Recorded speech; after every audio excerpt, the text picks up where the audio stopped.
Hello' ৰাইজ, কেনে আছে? সকলোকে স্বাগতম জনাইছোঁ সেউজ সঞ্জলৈ। আজি মই এই ব্লগটোৰ জৰিয়তে আপোনালোকক লৈ যাম গুৱাহাটীৰ বিবেকানন্দ কেন্দ্ৰলৈ। তাত প্ৰীতি বৰুৱা আৰু প্ৰশান্ত কুমাৰ বৰুৱা সোঁৱৰণী সমিতি আৰু অসম লেখিকা সংস্থাৰ তৰফৰ পৰা এটা অনুষ্ঠান, বঁটা বিতৰণী অনুষ্ঠান অনুষ্ঠিত হৈছিলে। আৰু সেই অনুষ্ঠানত বিশিষ্ট ঔপন্যাসিক গোবিন্দ প্ৰসাদ শৰ্মা ছাৰক বঁটা প্ৰদান কৰা হৈছিলে আৰু এই বঁটা প্ৰদান কৰিছিলে হোমেন বৰগোহাঁই ছাৰে। আৰু সেই অনুষ্ঠানত মই উপস্থিত থকাৰ এটা সৌভাগ্য অৰ্জন কৰিছিলোঁ মই। গতিকে তাৰে কিছুমান ক্লিপ মই লৈছিলোঁ তাতে, আৰু সেই ক্লিপবিলাক আপোনালোকৰ মাজতো মই শ্বেয়াৰ কৰিব বিচাৰিছোঁ আজি। গোটেইখিনি মোবাইলত লোৱাই আৰু গোটেইখিনি ক্লিপ। তেনেহ'লে বলকচোন ভিডিঅ'টোলৈ আগবাঢ়োঁ। অডিটৰিয়ামত মই প্ৰৱেশ কৰাৰ মুহূৰ্তত সেই সময়ত গীতৰ অনুষ্ঠান এটা চলি আছিল। তাৰে এটি ক্লিপ আপোনালোকক দেখাবলৈ বিচাৰিছোঁ।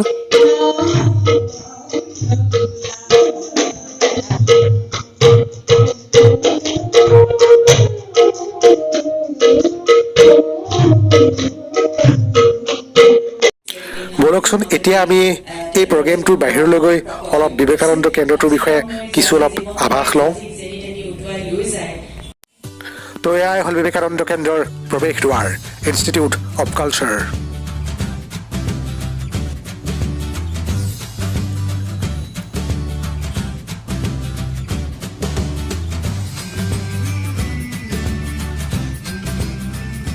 প্ৰথম সোমাই আমি দেখা পাওঁ ৱালত আঁৰি থোৱা কিছুমান ফটো।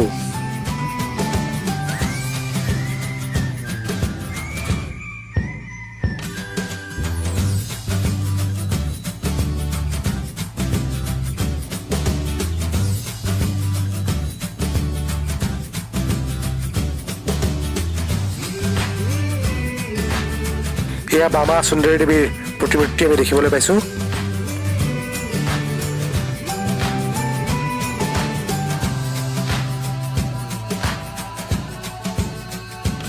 মই দেখিবলৈ পাইছোঁ পণ্ডিত হেমচন্দ্ৰ গোস্বামীৰ প্ৰতিমূৰ্তি, যিটো মই আপোনালোককো দেখাবলৈ চেষ্টা কৰিছোঁ।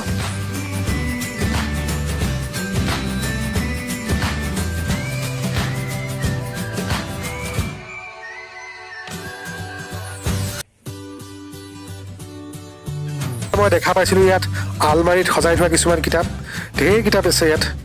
এই কিতাপবোৰৰ বিষয়ে মই ইমান এটা ক'ব নোৱাৰিম আপোনালোকক, নাজানো। ইয়াত কৰ্মৰত থকা সকলেহে জানিব নিশ্চয়, তেখেতসকলক সুধিলে নিশ্চয় গম পাম।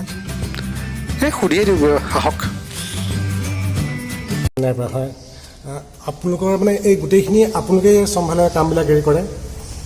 আমাৰ মানে দুটা আছে কেন্দ্ৰ ইয়াত, বৰ্তমান 4টাই হৈছে, কিন্তু আমাৰ বুক চেল কাউণ্টাৰ 2টা আছে।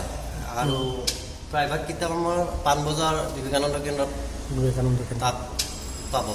কিন্তু আমাৰ ইয়াত মানে ৰিচাৰ্চৰ কিতাপে পাব, সেইখিনি আমাৰ ৰিচাৰ্চৰ কিতাপ, যিখিনি আপোনাৰ ইয়াৰ পৰা মানে হেৰি হয়। আপুনি ইয়াত এনে কেইবছৰ হ'লে নাই ইয়াৰ লগত জড়িত থকা এইটো কেন্দ্ৰৰ লগত? এনেকৈ সুধিব গ'লে 7 বছৰ। 7 বছৰ। কিন্তু মই একদম সৰুৰ পৰা ইয়াত আছোঁ, মানে ধৰক 8 বছৰ বয়সৰ মানৰ পৰা ইয়াত আছোঁ। 8 বছৰ। মোৰ দেউতা আছিল। আপোনাৰ নামটো জনাব নেকি? অৰুণ ৰাজবংশী। অৰুণ ৰাজবংশী। বৰুণ। হয়। আৰু আপোনাৰ? মোৰ নাম শ্ৰী ৰমেন দত্ত। থেংক ইউ আপোনাক দুজনে কিছু অলপ সময় দিয়াৰ কাৰণে। ইয়াতে লেখিকা সমাৰোহৰ পৰা মানে গোবিন্দ ছাৰ হেৰি হৈ আছিল, সম্বৰ্ধনা হৈ আছে। আৰু আপোনালোকো লগ পাই বহুতখিনি গম পালোঁ, আৰু অশেষ ধন্যবাদ। আপোনালোকক ধন্যবাদ। হয়।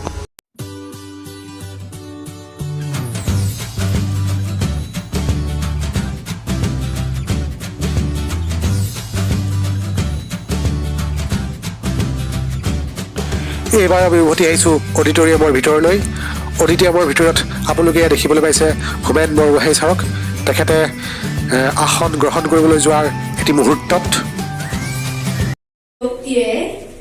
প্ৰচাৰ বঁটা এইবিলাকৰ পৰা আঁতৰতে থাকি অসমীয়া সাহিত্য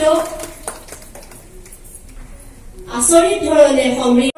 তাৰ পাছতে মঞ্চত আমি দেখিবলৈ পাইছিলোঁ ঔপন্যাসিক, শিক্ষাবিদ, সমালোচক শ্ৰদ্ধাৰ গোবিন্দ প্ৰসাদ ছাৰক।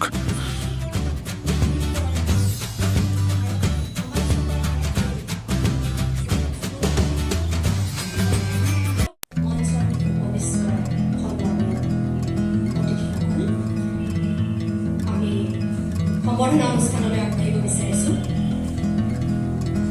প্ৰীতি বৰুৱা, প্ৰশান্ত কুমাৰ বৰুৱা সোঁৱৰণী সমিতিৰ হৈ সম্বৰ্ধনা জ্ঞাপন কৰিব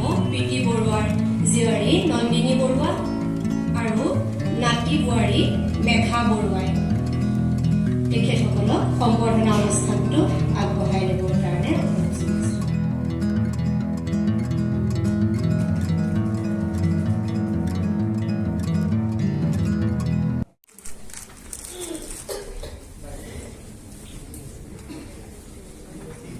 প্ৰীতি বৰুৱা সাহিত্য বঁটা শৰ্মা ছাৰৰ হাতত তুলি দিবলৈ আমি নিমন্ত্ৰণ কৰি অনা হোমেন বৰগোহাঁই আৰু মানপত্ৰ।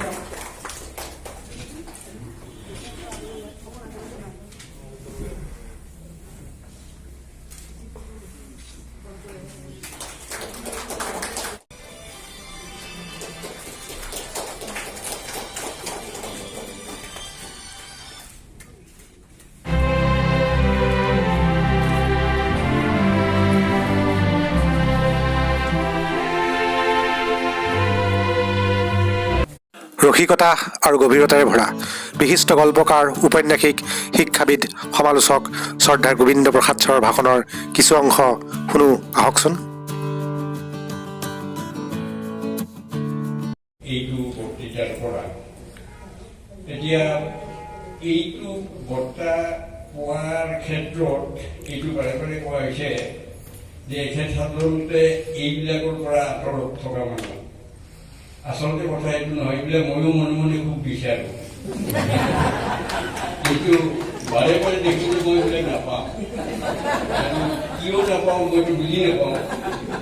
শেষত মই বুজি পালোঁ, আৰু যেতিয়া বুজি পালোঁ দেখিলোঁ যে দোষটো আচলতে মোৰ গাতে, মোৰ কাৰণে মই এই বঁটাবোৰ নাপাওঁ। আৰু যেতিয়া মই এইটো উপলব্ধি কৰিলোঁ তেতিয়া মই এটা গল্প লিখিলোঁ, আৰু সেই গল্পটোৰ যোগেদি মই মোকেই ফুটাই তুলিলোঁ। এই যে এইবিলাক একো নাপাওঁ মই, সেইটো ফুটাই তুলিলোঁ। তাত মই এনেকুৱা ভাৱ এটা আপোনালোকক দিছোঁ, মানে পাঠকসকলক দিছোঁ যে যিটো হ'ব লাগে সমাজত আচলতে সেইটো নহয়, কিন্তু আমাৰ দৈন্য ইয়াতে, মানসিক দৈন্য ইয়াতে যে আমি সেইটোৱেই হ'ব লাগে বুলি ভাবি থাকোঁ।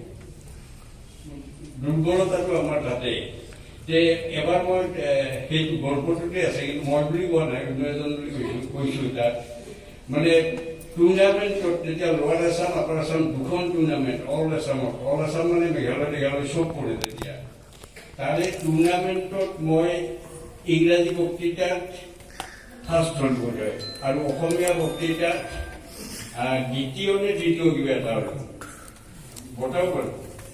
পিছদিনা দেখিলোঁ যে দ্বিতীয় নে তৃতীয় হোৱাজনৰ ছবি এছাম দিনত খুব সুন্দৰকৈ ওলাব, আৰু মোৰ ছবি ক'তো নল'ল। মই কাইলৈও ওলাব বোলে, কাৰণ মই ধৰা কৰোঁ।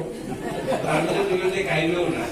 তাৰপিছত মোৰ আকৌ নিজকে দোষ দিয়াটো মই নিজকে দোষ দি ভাবিলোঁ যে মই এটা ডাঙৰ ভুল কৰিলোঁ, কাৰণ মই এইকেইদিন ঘৰত নাই, টুৰ্ণামেণ্টটো চলি আছে, সেইবিলাকত ভুল। গতিকে জাৰ্নেলিষ্টবিলাকে নিশ্চয় মোৰ ফটো ল'বলৈ কেমেৰা লৈ আহি আছে, কিন্তু মোক অনুষ্ঠানৰ শেষত লঘু আহাৰ গ্ৰহণৰ কিছু দৃশ্য আপোনালোকক দেখাবলৈ বিচাৰিছোঁ।